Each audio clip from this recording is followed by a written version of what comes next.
Hey, how's it going, everybody? Welcome back to Art of Creation Homestead. We're in the kitchen today. It's fall, it's dreary, it's cooler, it's rainy, it's fall, right? Here in Southwest Ohio, that's just how it rolls, and it is what it is. But it's also chili season. Now, chili is going to invoke a lot of strong feelings, a lot of strong reactions, right? A lot of people have very strong beliefs on how chili should be. It's very regional. States do it differently, regions do it differently. We're in Ohio, we're not Texas or Louisiana, Oklahoma, or even North Carolina where I'm originally from. So it's a little different. People in Ohio, especially Cincinnati, put chili on spaghetti. You know, whatever. But we're not doing chili spaghetti.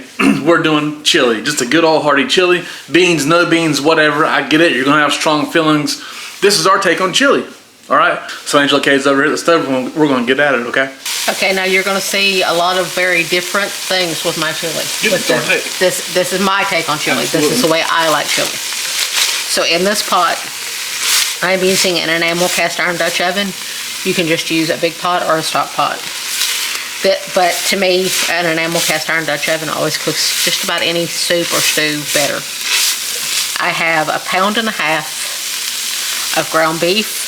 I am using, this is 85-15, which that's what you'll get in grass-fed, and this is 100% grass-fed.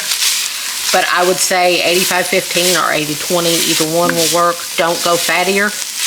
And I would honestly say don't go leaner, because you don't get the flavor from the fat then. This is 1.5 pounds. You can also, I will switch this out. Sometimes I do 1 pound of ground beef and 1/2 pound of sausage. This time I didn't have any sausage, so I just did 1.5 pounds ground beef. And you did get the grease out of here, right? Yes. Grease. And it's salted and peppered, and I absorbed all the grease out of it. Now to this, we are going to add 1 medium onion. Homegrown, delicious onion. Yes. This is a purple onion, because that's what we grew. Red, purple, what do you call it? Yes. I will always call it red. Yes, I'm very aware the color is purple, but it's just called red. Yes.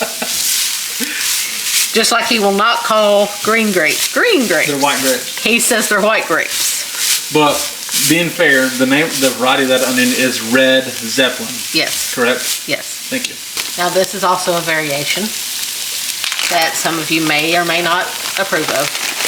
I like peppers in my chili. Yep. These are our homegrown peppers. Yep. That's the reason you're seeing some green and some red.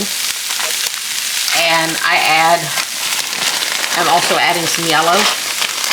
You can add all of one color or whatever you want.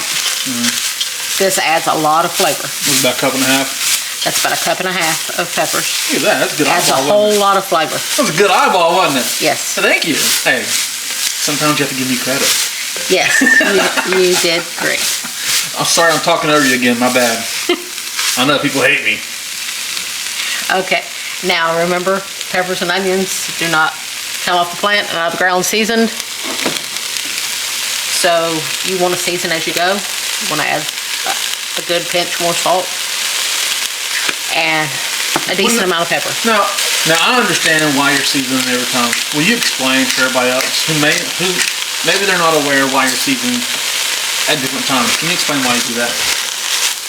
If you season after you add each ingredient, by the time you get to the end, it's pretty much spot on. If you don't season as you go, you have seasoned ingredients, and then you're adding unseasoned ingredients, which are pulling salt from the seasoned ingredients. So it all becomes very bland. The more ingredients you add that are unseasoned, the more bland it becomes. And then you have to try to make up for the lack of salt later. So like what you're saying is, like, if you were to take a bite of this chili after it was seasoned at the end. So if you season at the end, didn't season nothing before, yes, then you take a bite of this chili, you might get a bite of some things in your mouth that are not seasoned. Yes, and then it takes a lot of salt to make up for the lack of seasoning while it was cooking. Does it also help develop layers of flavor? Yes. Gotcha. Now you want that to cook until your peppers and onions start to soften some. And then I'll show you what we do next. Okay, now the peppers and the onions have started softening. But you don't want them completely mushy yet, because it's gonna be cooking. So to this, Now, I know you can add fresh garlic, but what I have discovered by adding fresh garlic is that the flavor tends to go away and you don't even know there's garlic there. So I tend to do granulated garlic for chili. And I tend to do about half to 3/4 of a teaspoon. You can always add more later, so don't overdo it now. You want to stir that in. The reason I'm adding my spices now is so that they'll fry and the flavors will develop. This is another thing that is purely me. I do cumin in my chili. I'm sure that people do it, but that's just maybe you may not see it in everybody's recipes. That's for sure. I do about a teaspoon of cumin in here, because you don't want it to taste like tacos. You add too much, it's going to taste like tacos. Cumin does give you a smoky flavor, or is it earthy? Earthy's better. It gives you a very earthy flavor, some undertones of smoke. Okay. But now I'm adding chili powder. I go pretty heavy on chili powder. It's chili. I add about 2 tablespoons to start off. Yeah. To start. A lot of times I end up adding a little more than that. But to start off, we're starting off with 2 tablespoons. And you want to fry this until you start to develop the flavors of all this and you start to smell all of the things in it. Once they're fried and once those spices are fried, you will start to smell a depth of flavor. You will start to smell the chili powder, the cumin, and the garlic all starting to become very fragrant. It smells good though. And see, I'm already starting to smell it. Yeah, it smells really good. I'm already starting to smell it. It don't take no time before you start doing that, before you start smelling it. Because if you don't fry them ahead of time, you're not going to get near the flavor out of them. We're just cooking the spice a little bit. Yep. Okay. You always get a better flavor if you cook the spices. So you cook it before you get the liquid ingredients, is that the deal? Yes. Okay. And they start to open up. You smell them. They start to open up. It's almost like toasting the spices a little bit. So like the same idea if you're toasting some kind of spice, whatever. So okay, makes sense. Yes. And now it's starting to open up. You can smell them. Now I'm starting to get a really good waft of them. Good. I had too. And I'm starting to smell a little of everything. A little of the garlic, a little of the chili powder, a little of the cumin. Right. And you can see the color changes a lot too. Yeah. Because everything's opening up. So the color is changing. Everything's melding together really well. Yeah. So now I'm going to start adding other ingredients.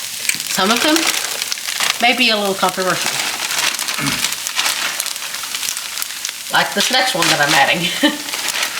Now, I have a question here about the process. As you do what you're doing, you can keep going, but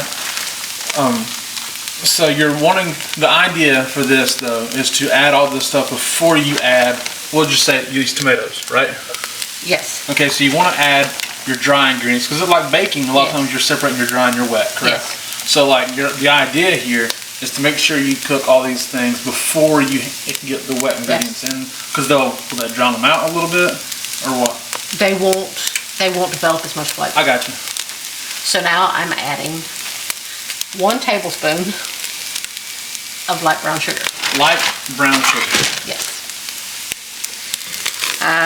You're probably going to think that's a lot. It's to help marry the flavors. Without it, flavors can overpower other flavors really quickly, and that helps meld all the flavors together. Balances it. You're not going to taste brown sugar. You're not going to taste the brown sugar in it. But it's going to help balance everything. Right. So now we're going to start adding the rest of the ingredients. Now I am adding 1 can of kidney beans and 1 can of pinto beans. Now you can add black beans instead of the pinto beans, or you can do pinto beans. You can even add Great Northerns or something like that. Yeah. But I always do kidney beans for 1 bean, and then for another I will do either pinto or black beans usually. There is a reason why we didn't do Great Northerns, right?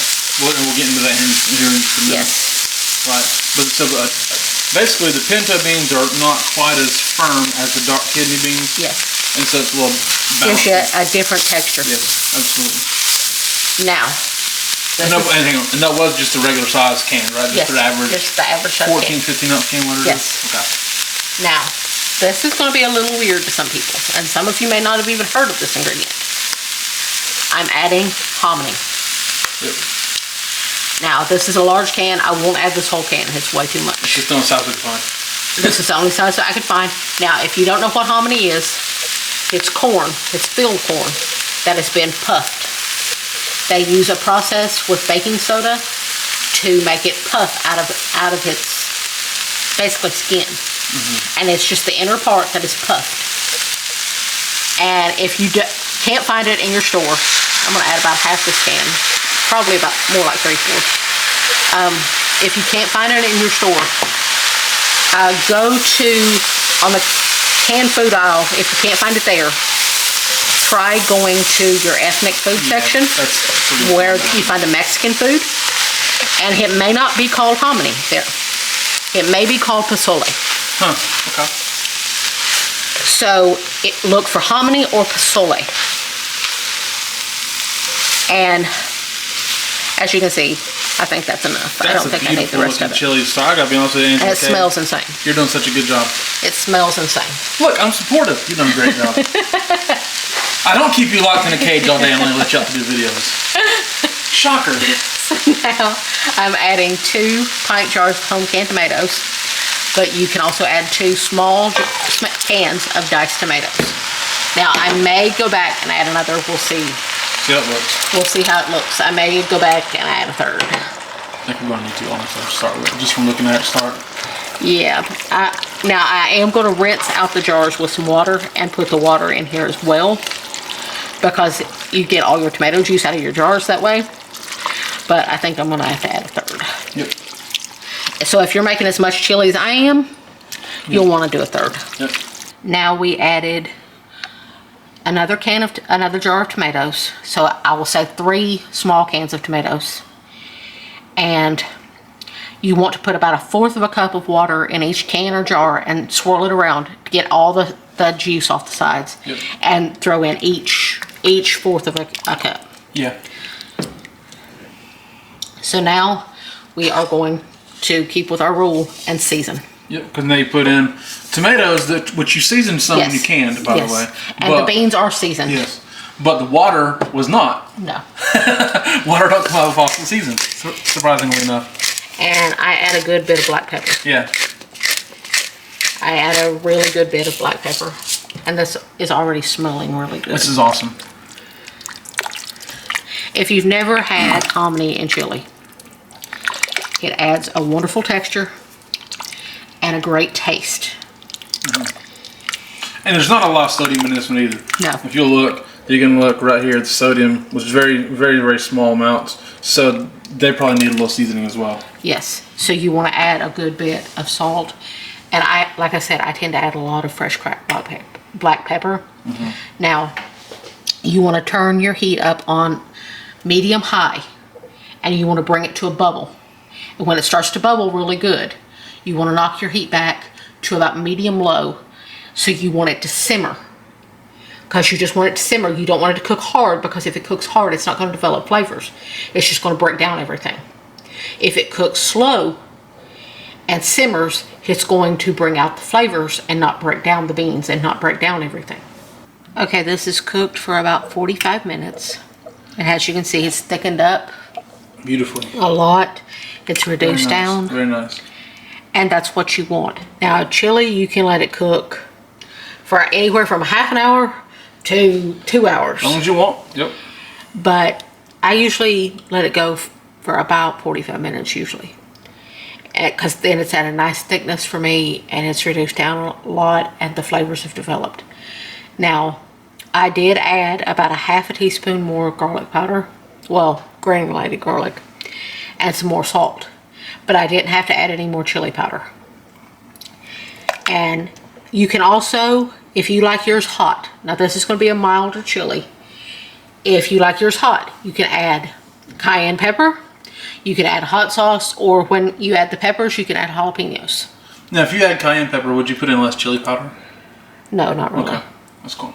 And also, you will notice that the tomatoes have almost went down to nothing. You will very seldomly find a piece of tomato.